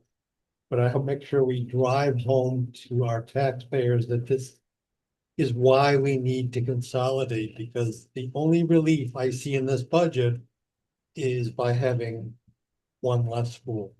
Yeah. And the other two being remodeled, so we don't have these $400,000-$500,000 boilers pop up and things like that, and then we take advantage of that state pretty nice Reimbursement. reimbursement. Yeah. Thank you. So that's my only 2 cents. I agree. Yeah, yep, I think that's spot on. I mean, gosh, I think I would echo everything that everybody said. And also I do want to acknowledge that we have had multiple letters from staff members. We had commentary from Sarah, expressing concern over losing a clinical position at the secondary schools. And I just, I want to acknowledge those letters and express my appreciation to our staff members who took the time to reach out to us and share their concerns. And I hope that they know that I believe we all share those concerns too. And our, as Charles said early on, like there's a lot to not like about this budget. And for me, that's a big one. Losing that position, hopefully it's temporarily, but losing that position even temporarily with the uncertainty that we know that will create for some of our kiddos, that's very troubling to me. I don't like it. I'm very concerned about losing a K-6 teaching position. That's also troubling. I'm pretty upset about the cuts to our district stipends and what that might look like for the like enrichment opportunities that our students and families are accustomed to. And that makes their school experience better. And I think that, we talk about chronic absenteeism and we look at why kids come to school. And I think that for so many kids, those things are the things that get them in the door. So all of that has me, pretty upset. And I'm balancing that against my whoever said trepidation, that's the word, right? This real worry over our health insurance costs and the uncertainty there. And so I do think that, Charles, that you and your administrative team have hit the right balance of trying to weigh that against some really, upsetting cuts. So as Aaron said, I'm trying to be hopeful that we will be able to, find ways through exploring this tuitioning idea, through exploring additional rental opportunities.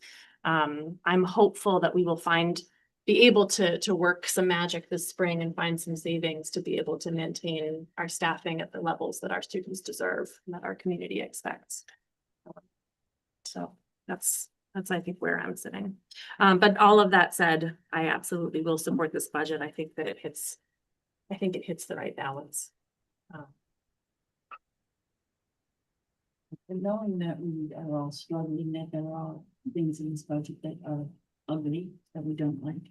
It is our budget and it is up to us to make sure that you know, people understand it's in the budget and how we will continue to maintain and make quality curriculum.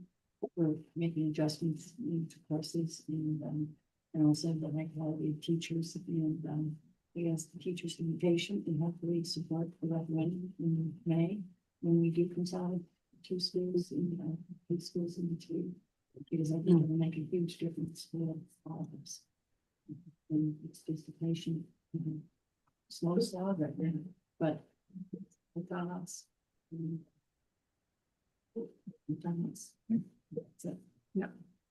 All right, I believe I'm hearing a desire to move forward with this. There are no more questions. Then I believe I'm looking for someone to make a motion. I'll make the motion to support the. You have the language? Yep, I do. With them, Yep. Hold on, I gotta get back to it. I had it and sorry. to recommend to the Portland Board of Education that the adoption of the Portland Board of Education budget in the amount of $27,218. No, 200,000,000. $207,218,420, representing a 4.9% increase for the 25-26 adopted budget. Thank you, Meg. Is there a second? In the meaning 26-27. Yes, we Yes. do. So I'm gonna correct that. The 26-27 adopted budget. Thank you. Second. Annie seconding. Any further discussion? Speed. All in favor? Aye. Any abstentions? Any opposed? Motion passes unanimously. And thank you, everyone. Yeah.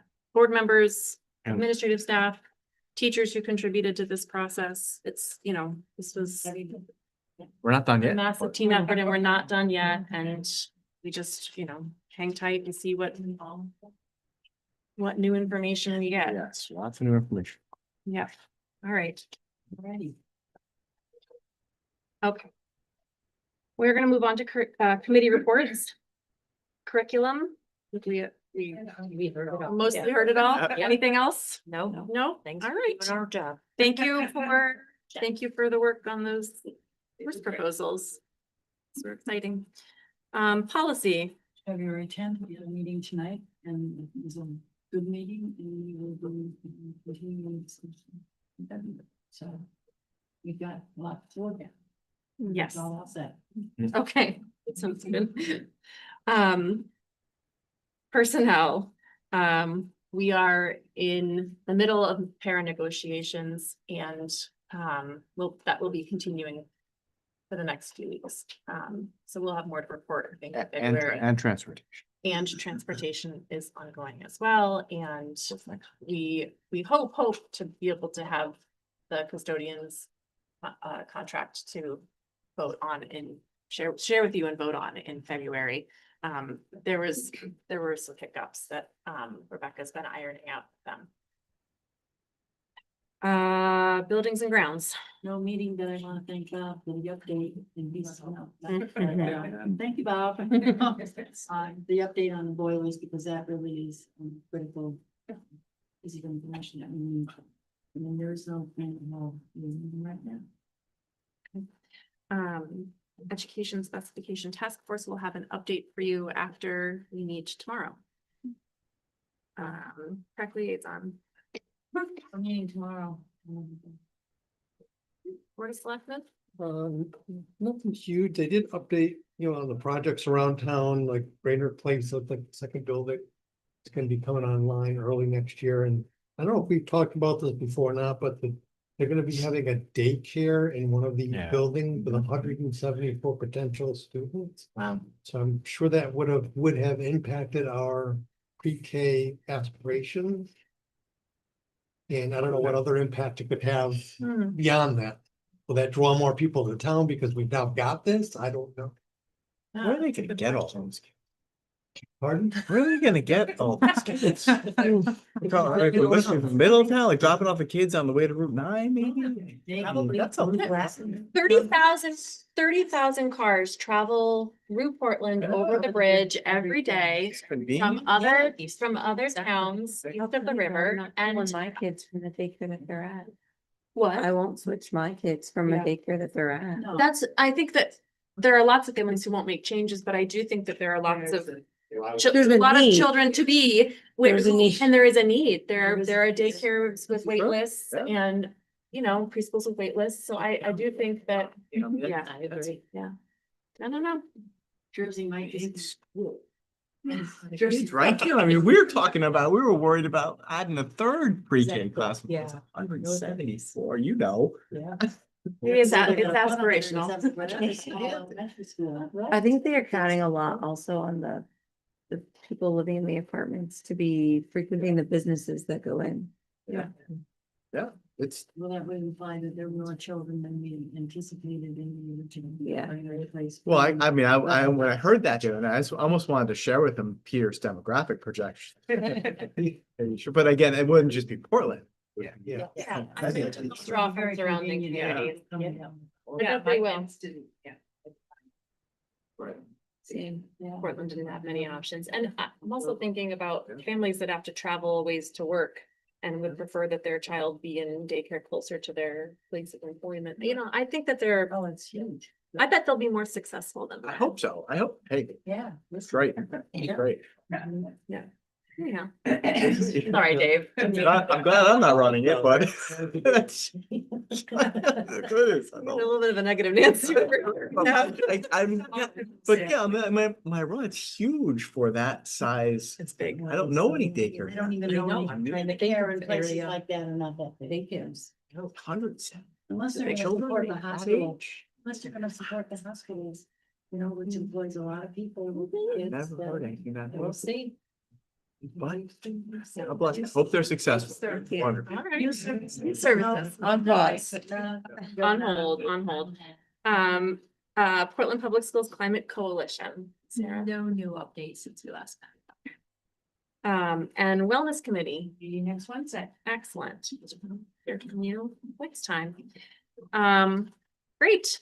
Board of Education member comments. I think we'll start over here this time. Here.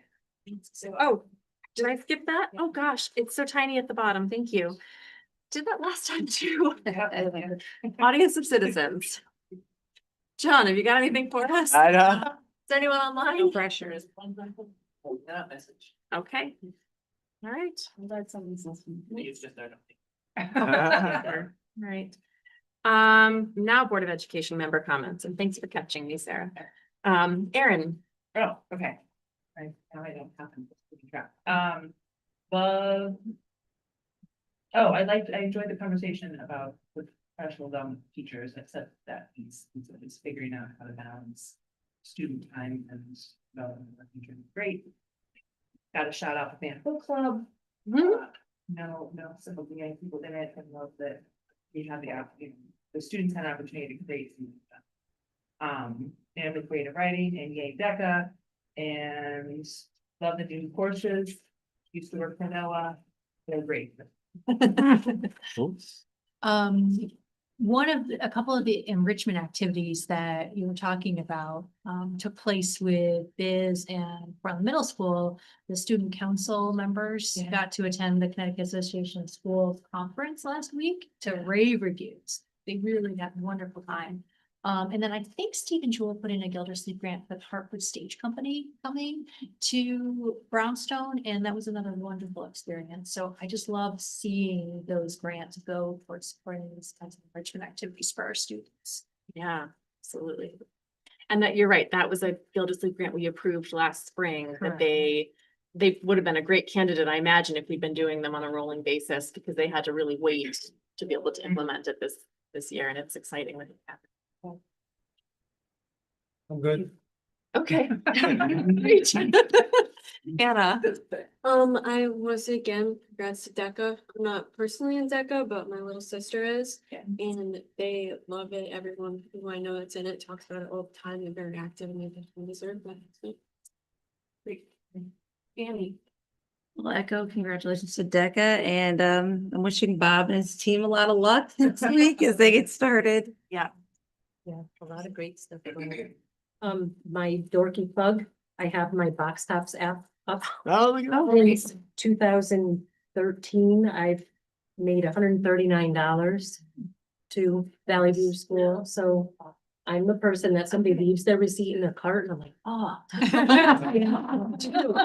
So I challenge you all. to Okay. become box top I didn't even scanners. know there was an app. Yeah, it's an app, you Is just it the red scan your one? receipt and it finds, yeah. It used to be cut Okay. the darn thing off the top of the Right. box and then Yeah. save them, See? put them together. Learn something new every day. Got the parents. Not bad. So. My dad I takes think all so. hers, needs to scan them. Does he? Yeah. Man, that's amazing. Well, I just echo everything that everybody's been said, and I just wanna say thank you to Aaron and Annie for suffering through their first budget. I think, you know, you guys have trial by fire, but I think we're in a good place and you know, advocacy for this budget in our community, advocacy at the state legislature for better and more sustainable, stable funding is gonna be critical, and say, I've been up since 5:30 this morning, so I'm good. Yeah. And been one meeting after another. Yep, that's, Me too. yep, exactly. I would echo all of that. I don't think I have much to add at this point. I need a motion to move into executive session for the purpose of the superintendent of schools mid-year review and to invite Dr. Britton to join us. So. Thank you, Meg. Is there a second? I'll second. Thank you, All Sarah. right, so Dylan's gonna And clean up here. All in favor? Sorry. Aye.